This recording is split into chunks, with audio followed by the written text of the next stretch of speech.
Before we warm up, can I get you to subscribe if you've been around a while? Huge thanks to those who already have for helping me finally reach 30,000. Here's hoping 40K comes quickly. Smash's original 12 are held in high regard, all expected to remain on the roster for pretty much forever, except for Jigglypuff, the perpetual odd one out, getting into Smash 64 through having a recurring character in the anime right then and being able to use Kirby's data as a starting point, and has only barely stuck around multiple times since, which is why a lot of folks assume that, if the next game has a smaller roster, this character could end up sitting out. But what if Smash 6 did the opposite instead? What if Jigglypuff sticks around and gets a full rework like several veteran fighters have before? This is a moveset that hasn't really changed since Melee, despite the Jigglypuff line gaining several new moves and a new type in the Pokémon games. Could we incorporate this new source material while keeping the weird offbeat vibes Puff is famous for? It won't be easy, but I think we can pull it off. So without further ado, let's remake it! For Jigglypuff's appearance, there's not much to update. Puff's had a pretty consistent design from the get-go. In the official art anyway, we don't talk about the pre-yellow sprites. Smash has done a good job updating Puff's model to reflect the refinements the Pokémon games have made over time. Smash has also done a pretty good job getting the species' personality right. While most fighters either take the fight seriously or have fun with it, Puff is just kind of vibing, willing to fight back when threatened, but otherwise cruising around being a seemingly unassuming singing balloon creature until someone lets their guard down. This stuff's pretty good as is. This character's problems are elsewhere.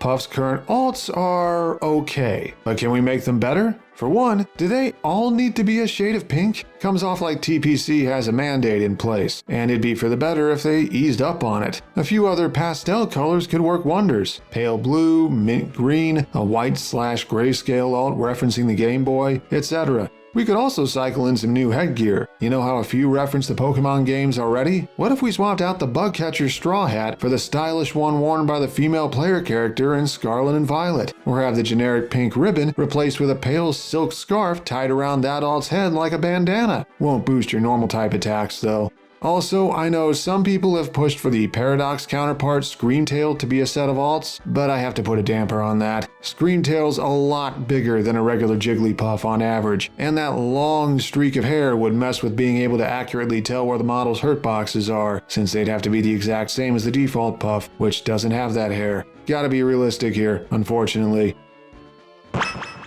On to less disheartening topics. Jigglypuff's current fighting style still fits pretty well. A more passive take on a bait and punish character that fits their easygoing nature, Puff is content to sit back and evade enemy attacks while weaving in and out of range to provoke reactions that leave foes vulnerable. Then you're free to punish with a combo or send them off stage to set up edge guards. Again, this isn't where Jigglypuff's problems lie. That said, we can augment this playstyle and tone down some of the weak points. When you're extremely light, have stubby range that struggles against swords and other disjoints, have difficulty approaching against foes with stronger footsies, and can't rely on shielding without risking a unique mechanic kicking in that only hinders you, it can be a bit much. We won't be eliminating these downsides completely, but we can make a few less extreme and less debilitating, which plays into Puff's stats. A few got shuffled a little, but the key points are still there, for better or worse. Still rather small and tricky to hit, but also prone to getting blown into the blast zone by a stiff breeze. Mid-air mobility still focuses hard on horizontal movement, with low jumps, the single slowest fall speed in the game, but the second fastest lateral airspeed, and the fastest mid-air acceleration.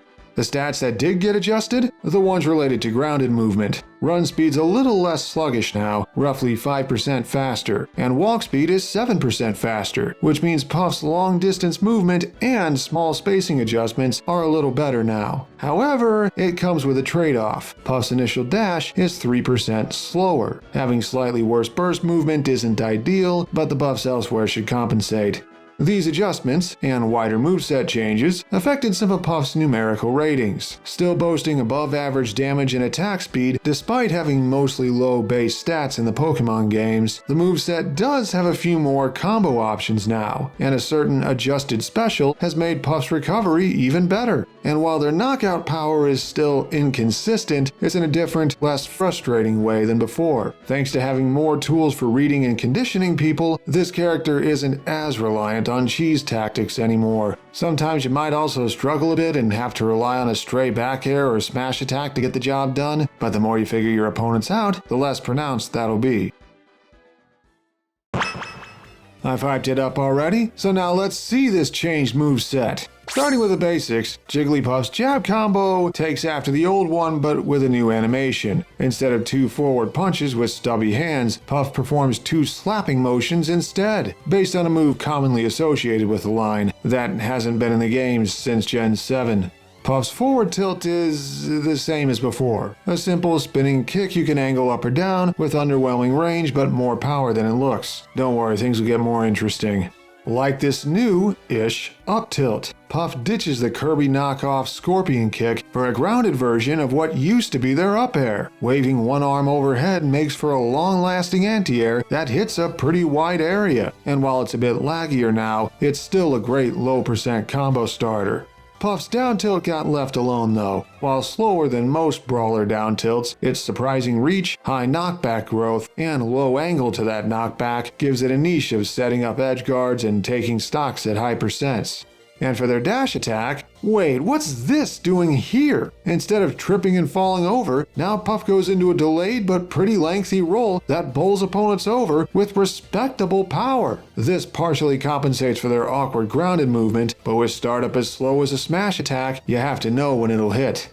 Speaking of smash attacks, we got a couple new ones. For their new forward smash, Jigglypuff rears back, enlarges one stubby hand, and delivers a wicked-looking slap straight ahead, trading another Kirby knockoff for something the line learns naturally. Well, before Gen 8, it's also been MIA since. This baby works best when you know an opponent can't avoid it. Like, I don't know, if they just fell asleep? Hey, a sound-based move is next. The old moveset was lacking in those. For this one, Puff looks upward and shouts, releasing a sudden shockwave of sound in a fan shape above. While understandably slow, its bigger, disjointed hitbox makes it great at catching landings. This version of Jigglypuff rules the air even when standing on the ground. And the down smash, I left alone. The goofy animation and stretchy feet are still in character enough, and the low knockback angle is killer against characters with weak recoveries. Jigglypuff's aerials are a cornerstone of the moveset, and hey, that's different. Puff curls inward and spins in a quick clockwise circle for a new neutral air. Kinda like Pac-Man's, but in the opposite direction, it comes out faster than the old held kick while lurching forward quickly enough that the clean hit effectively has the same forward reach as the original. The late hit is even still as combo friendly as before. The next couple aren't as fancy, especially not Puff's forward air, because it didn't change at all. The long-lasting forward kick is a staple of Puff's kit for combos and edge guards. If it ain't broke, don't fix it. Back air is also statistically unchanged, but we can spice up Puff's signature kill move visually. By adding a pink sparkle effect to the edge of the foot, we can emphasize the attack's power better. That fairy-type energy is no joke.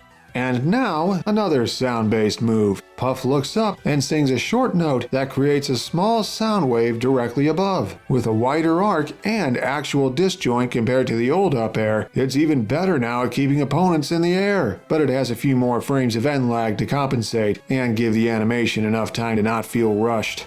The old down air was too important to replace, but we can update its visuals too. Similar to the back air changes, sparkly fairy magic now surrounds Puff's feet during the spin kicks. Makes the move feel fancier and more important.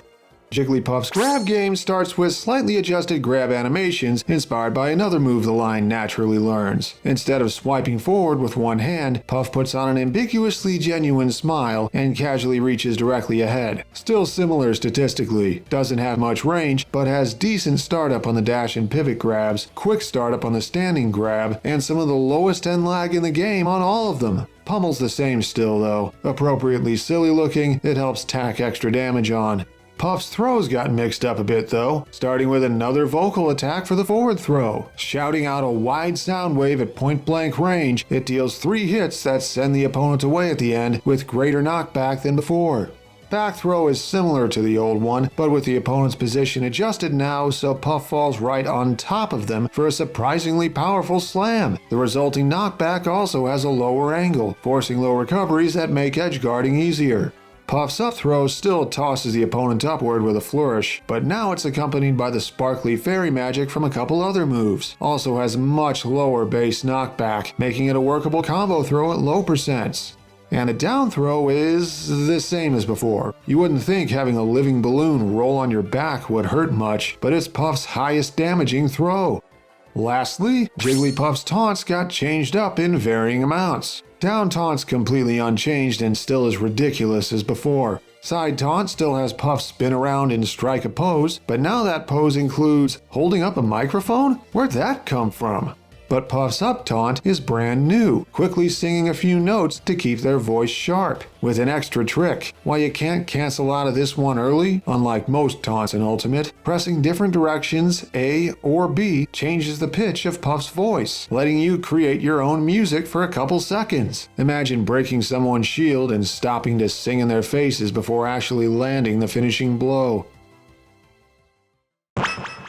That was promising, but can we do even more? Let's check out Jigglypuff's specials. Rollout's already been moved off a neutral special, so what took its place? How about something that addresses 2 things the moveset needed more of? A basic level fairy move the Jigglypuff line has had since the type's inception, this magically enchanted sound wave is unnaturally good at landing hits, something we can maintain in spirit. On use, Jigglypuff puffs up a little and sings a single note, releasing a circular pink sound wave about the size of their body that travels forward at moderate speed while maintaining a steady size and shape. Being made of sound, it's able to phase right through platforms, walls, stage floors, and any other obstructions. It's also transcendent, ignoring enemy attacks completely. If it hits, the sound wave deals okay damage and knockback, which means you can combo off it at low to mid percents if you're nearby. And while its startup is on the lengthy side, you can aim it 30 degrees up or down in addition to straight forward by pressing up or down during the startup.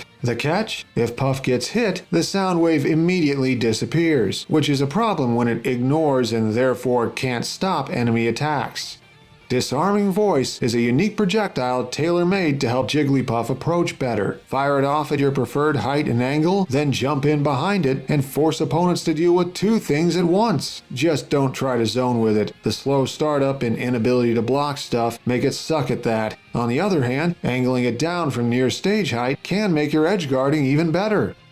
If Puff's neutral special got overhauled that much, what happened to the side special?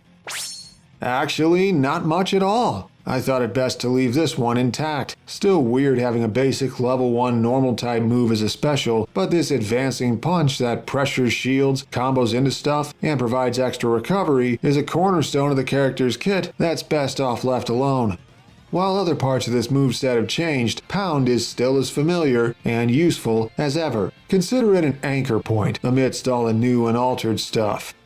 One special is new, one is the same, but Jigglypuff's up special is somewhere in between. While it keeps the old version's basic framework, Sing has picked up some extra properties. While Puff is on the ground, it works the same as before, singing a lullaby that forces anyone standing nearby to sleep. We can give the animation a touch-up, changing the soporific sound to appear in 3 distinct waves instead of a continuous circle. The move's hitboxes actually work this way already, so adjusting the visuals to make that more obvious just makes sense. But if used when in the air, Puff sings a different song now. This windier tune starts faster, finishes much quicker, and damages nearby foes instead as a form of protection, like a less clunky version of one of the Smash 4 custom variants. It also propels Puff upward around a jump's worth of distance, serving as emergency extra recovery that this moveset has never had before.